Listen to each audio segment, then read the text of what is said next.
नमस्ते जी, welcome back to my channel. कैसे हो आप सब। तो इस वीडियो में हम डिस्कस करेंगे इग्नू MEG 11 में आने वाला एक मोस्ट इंपॉर्टेंट क्वेश्चन जो आपको मैक्सिमम टाइम एग्जाम में पूछा जाता है। एंड ये जो हिस्ट्री रिलेटेड क्वेश्चन है ये आपका कंपलसरी होता है। तो ये क्वेश्चन आपको तीन तरह से आता है। या तो पूछेंगे what is history of African American literature, या आएगा history of American black fiction, या पूछा जाएगा what is origin of African American literature. तो ये तीन तरह से आपको क्वेश्चन पूछा जाता है एंड तीनों ही क्वेश्चन आपके सिमिलर हैं। तो इस क्वेश्चन को डिस्कस कर लेते हैं। एंड ये मोस्ट रिक्वेस्टेड वीडियोस थी, मेरे को बार बार रिक्वेस्ट आ रही थी कि अमेरिकन ब्लैक फिक्शन की हिस्ट्री में बताऊं, तो इसीलिए मैं वीडियो आप लोगों के लिए लेके आई हूँ। आई होप आप लोगों के लिए वीडियो हेल्पफुल रहे। ओके, तो वीडियो स्टार्ट करते हैं। तो मैं आपको एक चीज़ क्लियर कर दूं कि American black fiction and African American fiction दोनों ही सिमिलर बातें हैं, तो आप लोग कंफ्यूज मत होना। ओके, तो African American fiction is the body of literature produced in the United States by writers of African descent. यानी कि अफ्रीकन अमेरिकन फिक्शन वो फिक्शन है, वो लिटरेरी वर्क है जिसको यूनाइटेड स्टेट्स में राइटर्स द्वारा लिखा गया था। लेकिन ये जो राइटर्स थे ये ब्लैक थे, यानी कि ये अफ्रीका के मूल निवासी थे, अफ्रीकन्स थे। तो जब अफ्रीकन्स ने यूनाइटेड स्टेट में अपने फिक्शन लिखे तो उन्हें बोला गया African American fiction. And African American literature जो है वो American literature and American culture का एक अनिवार्य हिस्सा बन चुका है। एंड अफ्रीकन अमेरिकन फिक्शन जो है वो सिग्निफिकेंट रिप्रेजेंटेशन देता है कि अमेरिकन सोसाइटी में ये जो लिटरेचर थे ये रेशियल डिस्क्रिमिनेशन रिलेटेड प्रॉब्लम्स के अगेंस्ट खड़े थे। एंड अफ्रीकन अमेरिकन लिटरेचर ने हर एस्पेक्ट में रेशियल प्रॉब्लम्स को एग्जामिन किया है। तो अब क्वेश्चन ये उठता है कि अफ्रीकन अमेरिकन लिटरेचर यानी कि अफ्रीकन अमेरिकन फिक्शन जो थे उनकी डेवलपमेंट का क्या रीज़न है, क्यों अफ्रीकन अमेरिकन फिक्शन लिखे गए थे। तो आंसर ये है कि जो अमेरिका में रेसिज्म था, जो इनइक्वालिटी थी, उसी के अगेंस्ट अवेयरनेस फैलाने के लिए अफ्रीकन अमेरिकन लिटरेचर्स लिखे जाने लगे। तो ये रेसिज्म एंड इनइक्वालिटी जो थी यही रीज़न है अफ्रीकन अमेरिकन लिटरेचर्स के डेवलपमेंट का। एंड अमेरिकन ब्लैक फिक्शन जो है वो 18th सेंचुरी के राइटर फिलिस व्हीटले के वर्क से ही शुरू हुआ है। एंड स्टार्टिंग में अफ्रीकन अमेरिकन लिटरेचर्स जो थे वो ऑटोबायोग्राफिकल वे में लिखे जाते थे जिनका थीम स्लेवरी होता था। एंड अमेरिकन ब्लैक फिक्शन का जॉनरा था स्लेव नरेटिव। एंड इन्हें उन्हीं राइटर्स के द्वारा, उन्हीं ब्लैक राइटर्स के द्वारा लिखा जाता था जो स्लेवरी से एस्केप्ड थे, जो मतलब कि पहले स्लेव रह चुके थे लेकिन बाद में छूट गए थे। तो उसके बाद उन्होंने स्लेवरी के अगेंस्ट जो है अपने वर्क्स लिखना स्टार्ट किए। And the Harlem renaissance of the 1920s was a great period of flowering in literature and the arts, influenced both by writers who came north in the Great Migration and those who were immigrants from Jamaica and other Caribbean islands। मतलब कि 1920s का हार्लम renaissance period जो है वो great period रहा है African American literature के लिए, बिकॉज इस टाइम पे जो अफ्रीकन अमेरिकन लिटरेचर था, उसका आर्ट था, उसको एक तरह से उसकी फ्लावरिंग हुई, उसको मतलब और ज़्यादा फ्लॉरिश हुआ। एंड ये जो लिटरेचर थे ये बेसिकली उन राइटर्स द्वारा इन्फ्लुएंस थे जो कि नॉर्थ आए थे, माइग्रेशन की थी उन्होंने। एंड कुछ जो थे वो जमाइका एंड कैरिबियन आइलैंड से आए थे। एंड हार्लम रेनेसांस के दौरान अमेरिका के नॉर्थ ईस्ट और मिड वेस्ट के अर्बन एरियाज में अफ्रीकन अमेरिकन फिक्शन जो थे वो बहुत ज़्यादा स्प्रेड हुए थे। मतलब कि इनकी लिटरेचर को एक तरह से रिकॉग्निशन मिलना जो है स्टार्ट हो गई थी। एंड ऐसे बहुत से अफ्रीकन अमेरिकन राइटर्स थे जिनको हाईएस्ट अवार्ड्स भी मिले हैं, जैसे कि फॉर एग्जांपल टोनी मॉरिसन जिन्हें 1993 में नोबेल प्राइज़ दिया गया था। एंड ये जो अफ्रीकन अमेरिकन राइटर्स थे इनकी थीम्स होती थी अमेरिकन सोसाइटी में अफ्रीकन अमेरिकन के रोल को रिफ्लेक्ट करना, रेसिज्म बताना, स्लेवरी बताना, सोशल इक्वालिटी की बात करना, फ्रीडम के लिए बात करना। बिकॉज वाइट अमेरिकन जो थे वो ब्लैक अमेरिकन लोगों के साथ डिस्क्रिमिनेशन करते थे, उन्हें इक्वल नहीं माना जाता था। एंड ये जो राइटर्स थे ब्लैक राइटर्स, इनको इंफीरियर माना जाता था। जो वाइट है वो इनको डोमिनेट करते थे। ब्लैक राइटर्स जो थे वो रेसिज्म फेस करते थे, मतलब कि इनके साथ कलर डिस्क्रिमिनेशन होता था। एंड अमेरिकन सिविल वॉर से पहले, ये जो आपका अमेरिकन सिविल वॉर था ये 1861 में हुआ था।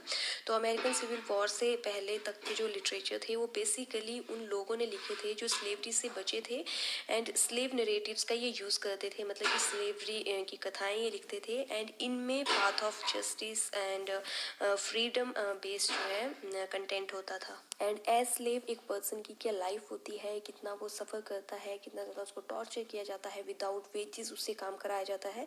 तो एक स्लेव जो होता है उसकी लाइफ को ये डिपिक्ट करते थे अपनी राइटिंग के थ्रू। हालांकि उस दौरान अफ्रीकन अमेरिकन फिक्शन को, अफ्रीकन अमेरिकन लिटरेचर्स को जो अमेरिकन यानी कि वाइट अमेरिकन थे वो अच्छा नहीं मानते थे, लेकिन धीरे धीरे अफ्रीकन अमेरिकन लिटरेचर को अमेरिकन लिटरेचर का इंटीग्रल पार्ट जो है माना जाने लगा। ओके, तो मैं आपको कुछ एग्जांपल बता देती हूँ अमेरिकन ब्लैक फिक्शन के, यानी कि वो फिक्शन जो अमेरिका में ब्लैक पीपल ने लिखे हैं, अफ्रीकन लोगों ने लिखे हैं, बिकॉज उन्हें स्लेवरी के लिए अमेरिका ले जाया गया था। तो फिर वहाँ पर जाकर जब वो वहाँ पर बस गए थे तो वो स्लेवरी से जब छूटे थे उसके बाद उन्होंने वर्क्स लिखे थे। तो सबसे पहले है the saga of an American family, इसे लिखा था एलेक्स हेले ने। उसके बाद है the colour purple by Alice Walker. Third है beloved by Toni Morrison, and इस वर्क के लिए जो टोनी मॉरिसन है उनको पुलित्जर प्राइज भी मिला है। एंड फोर्थ है bluest eyes by Toni Morrison. Okay, तो नेक्स्ट जान लेते हैं who was the first important black writer of fiction in America. तो first professional African American writer थे पॉल लॉरेंस टेनवर्थ, जिन्होंने बहुत सारे फिक्शन दिए एंड उनकी 4 नॉवेल्स काफी ज्यादा फेमस हैं। तो उन सब में से उनका सबसे फेमस वर्क रहा है the sport of the gods, जो कि उन्होंने 1901 में लिखा था। इसमें इन्होंने अमेरिका में ब्लैक पीपल की लाइफ को डिपिक्ट किया है। तो थ्रू आउट अमेरिकन हिस्ट्री में देखें तो अफ्रीकन अमेरिकन के द्वारा बहुत सारा कलर डिस्क्रिमिनेशन, क्लास डिस्क्रिमिनेशन हुआ था। तो अफ्रीकन अमेरिकन राइटर्स ने भी ये चीज़ें एक्सपीरियंस की थी। तो इन एक्सपीरियंसेस ने ही कुछ ब्लैक राइटर्स को इंस्पायर किया कि वो अपनी राइटिंग के थ्रू प्रूव कर पाएं कि वो भी यूरोपियन अमेरिकन ऑथर यानी कि जो वाइट ऑथर हैं उनके इक्वल हैं, वो भी अच्छी राइटिंग्स लिख सकते हैं एंड अपनी राइटिंग्स के थ्रू लोगों को मोटिवेट कर सकते हैं, उनको एनकरेज कर सकते हैं, उनको कोई मैसेज दे सकते हैं या रियलिटी बता सकते हैं कि वो लोग क्या फेस कर रहे हैं। And African American literature existing both inside and outside American literature. तो ये लाइन दी है जॉन गैविन ने, जो कि एक प्रोफेसर थी। उन्होंने बताया है कि अफ्रीकन अमेरिकन लिटरेचर जो है वो अमेरिकन लिटरेचर के इनसाइड एंड आउटसाइड एग्जिस्ट करता है। मीन्स कि इनके बोलने का मतलब है कि ब्लैक लोगों ने यूएस में बहुत सारी प्रॉब्लम्स फेस की एंड अफ्रीकन अमेरिकन बहुत टाइम से जो है अफ्रीकन आइडेंटिटी के लिए फाइट कर रहे हैं, स्ट्रगल कर रहे हैं, बट फिर भी यूएस के कई पार्ट्स अभी भी ऐसे हैं जहाँ पर ब्लैक अफ्रीकन अमेरिकन को एज फुल अमेरिकन सिटीजन्स जो है एक्सेप्ट नहीं किया गया है, ना ही इनके द्वारा लिखे गए लिटरेचर्स को। तो मतलब कि अमेरिका के कुछ भाग में अफ्रीकन अमेरिकन लिटरेचर को अमेरिकन लिटरेचर का पार्ट माना जाता है, लेकिन कुछ भाग में नहीं माना जाता है। तो इसीलिए ये स्टेटमेंट कही गई है कि अफ्रीकन अमेरिकन लिटरेचर जो है अमेरिकन लिटरेचर के इनसाइड एंड आउटसाइड एग्जिस्ट करता है। तो नेक्स्ट है African American literature presents a wide range of writing from colonial period to present, यानी कि आपका अफ्रीकन अमेरिकन लिटरेचर जो है वो कॉलोनियल पीरियड से आज तक लिखा जा रहा है। एंड मतलब कि बहुत सारी वाइड रेंज ऑफ राइटिंग्स जो हैं वो अफ्रीकन अमेरिकन राइटर्स द्वारा लिखी गई हैं। तो जितने भी पीरियड्स के थ्रू इनकी राइटिंग्स जो है आई हैं वो सारे पीरियड हम देखेंगे। तो सबसे पहले है कॉलोनियल पीरियड, ये आपका 1746 से लेकर 1800 तक रहा है। उसके बाद है एंटवेलम पीरियड, ये आपका 1800 से 1865 तक रहा है। उसके बाद है द रिकंस्ट्रक्शन पीरियड, ये आपका 1865 से 1900 तक रहा है। उसके बाद है हार्लम रेनेसांस पीरियड, ये आपका 1900 से 1940 तक रहा। उसके बाद है द प्रोटेस्ट ईरा, ये 1940 से 1959 तक रहा। एंड लास्ट है कंटेम्प्रेरी पीरियड, जो 1960 से प्रेजेंट तक माना जाता है। तो हम सभी को बारी बारी से डिस्कस करेंगे। तो सबसे पहले हम डिस्कस करेंगे द कॉलोनियल पीरियड, जो 1746 से लेकर 1800 तक रहा है। कॉलोनियल पीरियड के दौरान लगभग 100 ईयर्स के स्पैन में 17th and early 18th century में बहुत सारे जो आपके अफ्रीकन थे वो अमेरिका में माइग्रेट हुए थे। जैसे कि इमिग्रेशन का मतलब होता है जब किसी देश का नागरिक दूसरे देश में रहने के लिए चला जाता है तो उसे इमिग्रेशन कहते हैं। तो इस टाइम पर बहुत सारे अफ्रीकन जो थे वो अमेरिका में माइग्रेट होकर आए थे। एक्चुअली कुछ अफ्रीकन तो अपनी मर्जी से अमेरिका में शिफ्ट हुए थे, लेकिन बहुत से अफ्रीकन ऐसे थे जिनको स्लेवरी के लिए अफ्रीका से अमेरिका ले जाया गया था।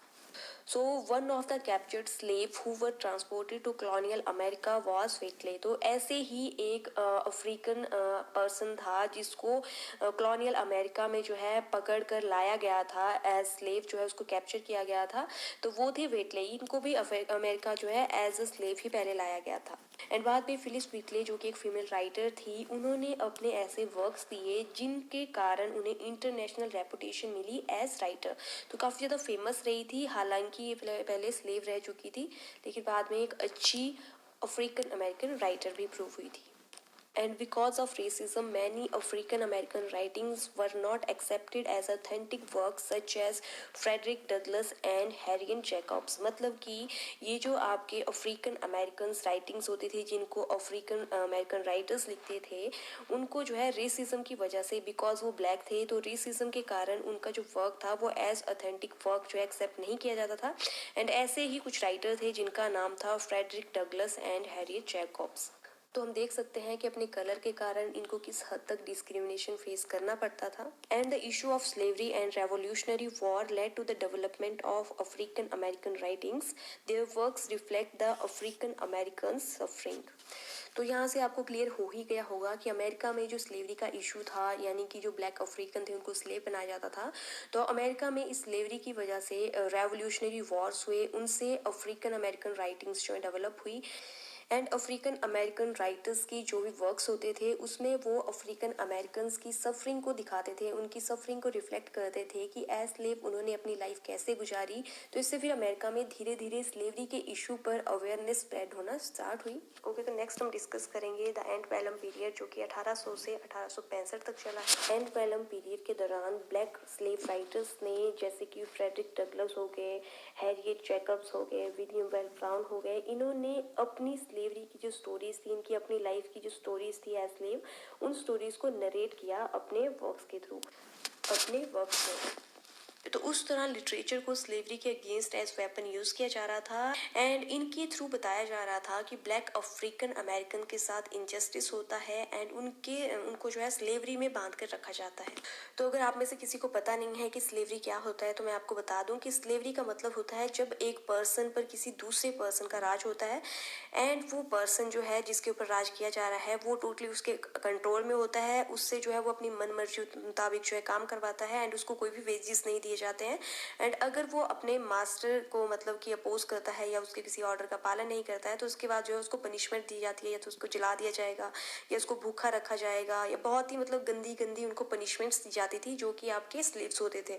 तो इनके साथ बहुत ही बुरा होता था जो आपके स्लेव्स रह चुके थे अफ्रीकन अमेरिकन जो थे।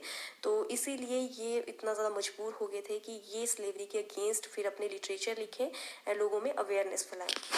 तो इस पीरियड के दौरान एबलिस्टनिस्ट न्यूज़पेपर सामने आया जिसका नाम था द लिबरेटर। तो इसने जो है चांस दिया था बहुत से अफ्रीकन अमेरिकन स्लेव्स को कि वो अपनी स्टोरीज जो है शेयर कर सकें एंड इसमें स्लेव गर्ल्स की स्टोरीज को भी सामने लाया गया था। एबलिस्टनिस्ट का मतलब होता है जो स्लेवरी के अगेंस्ट काम करते हैं, स्लेवरी के अगेंस्ट प्रैक्टिसेस करते हैं। एंड ये जो पीरियड है एंड पैलम पीरियड इसे सिविल वॉर से पहले का पीरियड एंड सिविल वॉर के बाद का पीरियड भी कंसीडर किया जाता है। एंड ये पीरियड जो है वो एब्लिशन के राइज को दिखाता है। एब्लिशन का मतलब होता है स्लेवरी के अगेंस्ट जो आवाज़ उठाई गई थी उसके राइज को ये दिखाता है जहाँ पर ग्रेजुअल पोलराइजेशन हुई थी कंट्री की। ग्रेजुअल पोलराइजेशन का मतलब है कि जो अमेरिका है वो दो तरह के थिंकर्स में डिवाइड हो गया था, उसके दो पोल्स बन चुके थे जो कि अपोजिट थे। जैसे कि एक वो थिंकिंग वाले लोग थे जो कि मतलब कि सपोर्ट करते थे स्लेवरी को एंड एक वो थे जो स्लेवरी के अगेंस्ट थे। तो जो स्लेवरी को सपोर्ट करते थे वो है स्लेवरी सपोर्टर्स एंड जो स्लेवरी के अगेंस्ट थे वो थे abolitionist. And during 19th century black African American ने डिसाइड किया कि वो अपनी इस सिचुएशन के अगेंस्ट रिवॉल्ट करेंगे यानी कि क्रांति करेंगे। तो ब्लैक पीपल के इस रिवॉल्ट में दो स्ट्रॉन्ग लीडर्स थे, एक था गैब्रियल प्रोसर एंड एक था नेट टर्नर। बट अनफॉर्चुनेटली ये जो विद्रोह था, ये जो रिवॉल्ट था, ये अनसक्सेसफुल हुआ था एंड ब्लैक अफ्रीकन अमेरिकन के लीडर्स को भी मार दिया गया था। लेकिन इन रिवॉल्ट्स के बाद अब जो स्लेव्स हैं उनको एज रेबेलियन देखा जा रहा था। एंड इस पीरियड में जो फेमिनिस्ट राइटर्स थी जो फीमेल राइट्स पर लिखती थी अमेरिका में, उन्होंने भी स्लेवरी के अगेंस्ट फाइट करने के लिए ब्लैक राइटर्स का साथ दिया एंड इस पीरियड का अमेरिकन हिस्ट्री में काफ़ी तगड़ा इम्पैक्ट रहा है। ओके तो नेक्स्ट पीरियड है द रिकंस्ट्रक्शन पीरियड जो 1865 से 1900 तक रहा है। तो रिकंस्ट्रक्शन पीरियड में अफ्रीकन अमेरिकन राइटर्स ने अपनी राइटिंग का जो फोकस है वो एजुकेशन और लिटरेसी पर किया ताकि फिर अफ्रीकन अमेरिकन जो हैं वो एजुकेशन को एज अ वेपन यूज़ करें and socially economically and politically freedom पाने के लिए फाइट करें। तो इनका पर्पस था फ्रीडम पाना एंड इसके अलावा एजुकेशन के सपोर्ट के लिए बहुत से रेडिकल थिंकर्स भी सामने आए थे। रेडिकल थिंकर्स का मतलब है सुधारवादी सोच वाले लोग जिन्होंने स्कूल ओपन करवाए थे। एंड बहुत से अफ्रीकन अमेरिकन राइटर्स ने अपने पेन को एज अपनी वॉइस यूज़ किया, मीन्स कि ब्लैक के लिए पॉलिटिकल फ्रीडम के लिए आवाज़ उठाई। मतलब एंड विलियम वेल ब्राउन एक फेमस अफ्रीकन अमेरिकन राइटर हैं जिन्होंने अपनी एक नॉवल लिखी थी द प्रेसिडेंट्स डॉटर। तो इसमें इन्होंने ट्रेजिक स्टोरी बताई है लाइट स्किन कलर्ड डॉटर की, जिसके पापा थॉमस जेफरसन थे जो कि वाइट प्रेसिडेंट थे एंड मदर एक स्लेव थी जो कि ब्लैक थी। तो ये दोनों यानी कि थॉमस जेफरसन एंड उनकी वाइफ जो है वो अपनी बेटी को स्लेवरी से निकाल नहीं पाते हैं एंड अपनी बेटी को स्लेवरी से बचाते बचाते ये मर जाते हैं। तो जो मदर, तो यहाँ पर हम देख सकते हैं कि मदर स्लेव थी तो जो बेटी है उसको भी एज स्लेव जो है वहाँ पर रखा जा रहा था। हालांकि इस रिकंस्ट्रक्शन पीरियड में अफ्रीकन अमेरिकन स्लेव्स को फ्रीडम मिल गई थी। As a result of this अब अफ्रीकन अमेरिकन को एजुकेशन लेने का राइट था, लैंड ओनरशिप उन्हें मिल रही थी एंड 19th सेंचुरी के अंत तक रिकंस्ट्रक्शन पीरियड भी खत्म हो रहा था। लेकिन फिर एक और आफत आई जिम क्रो सिस्टम के रूप में। ये जो आपका सिस्टम था इसने रेशियल सेग्रीगेशन की and the Jim Crow system का फंक्शन था was to maintain white above all African American, यानी कि इसका मेन मोटिव था व्हाइट अमेरिकन को हमेशा ब्लैक अफ्रीकन अमेरिकन से ऊपर रखना, सुपीरियर रखना। तो फिर इस तरह जो व्हाइट लोग हैं उन्होंने वायलेंस का सहारा लिया एंड ब्लैक अफ्रीकन अमेरिकन को डोमिनेट किया गया एंड इनको सेकंड क्लास सिटीजनशिप दी गई and black African American poor और पावरलेस हो गए। ओके, तो नेक्स्ट जान लेते हैं हार्लम रेनेसांस के बारे में जो कि चला था 1900 से 1940 तक। एक्चुअली हार्लम रेनेसांस एक इंटेलेक्चुअल रिवाइवल है African American art and literature का, जो बेसिकली स्टार्ट हुआ था हार्लम न्यूयॉर्क से 1920s में एंड इस पीरियड को न्यू निग्रो मूवमेंट और आर्ट मूवमेंट भी कहा जाता है। इसमें अफ्रीकन अमेरिकन के जो लिटरेचर्स हैं, जो उनके कल्चर हैं, उनको जो है अमेरिका में रिकॉग्निशन मिली थी, उनकी डेवलपमेंट हुई थी एंड ये जो पीरियड था इसे गोल्डन एज भी माना जाता है अफ्रीकन अमेरिकन लिटरेचर के लिए।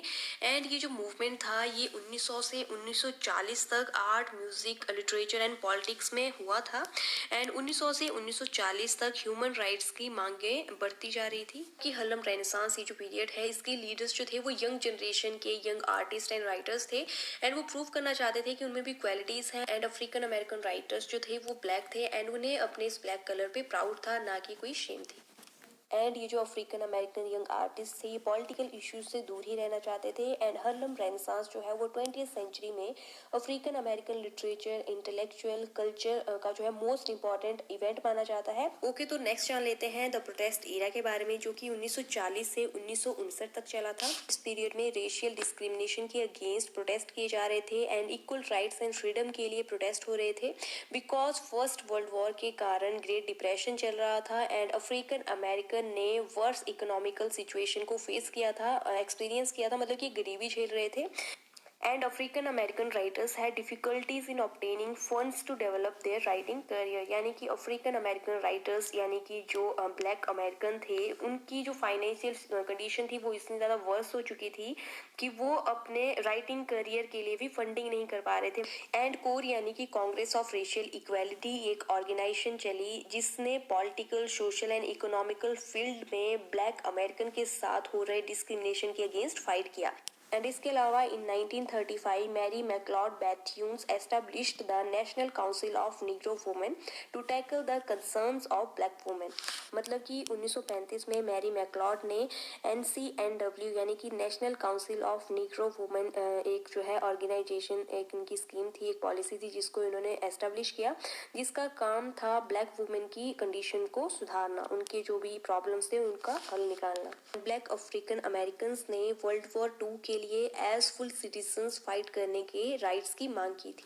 ओके, तो नेक्स्ट जान लेते हैं कंटेम्प्रेरी पीरियड के बारे में जो कि 1960 से प्रेजेंट तक है एंड इस पीरियड के दौरान 1960 से 1969 तक का जो पीरियड था उसको जो है ब्लैक एस्थेटिक मूवमेंट कहा गया एंड इस पीरियड को द सिविल राइट मूवमेंट भी माना जाता है, द ब्लैक नेशनलिस्ट मूवमेंट भी माना जाता है, वुमेन्स मूवमेंट भी माना जाता है एंड इसे जो है ब्लैक पावर मूवमेंट भी माना जाता है। मतलब इस पीरियड को इतने सारे नामों से जाना जा सकता है। From 1970 till now the American society changed.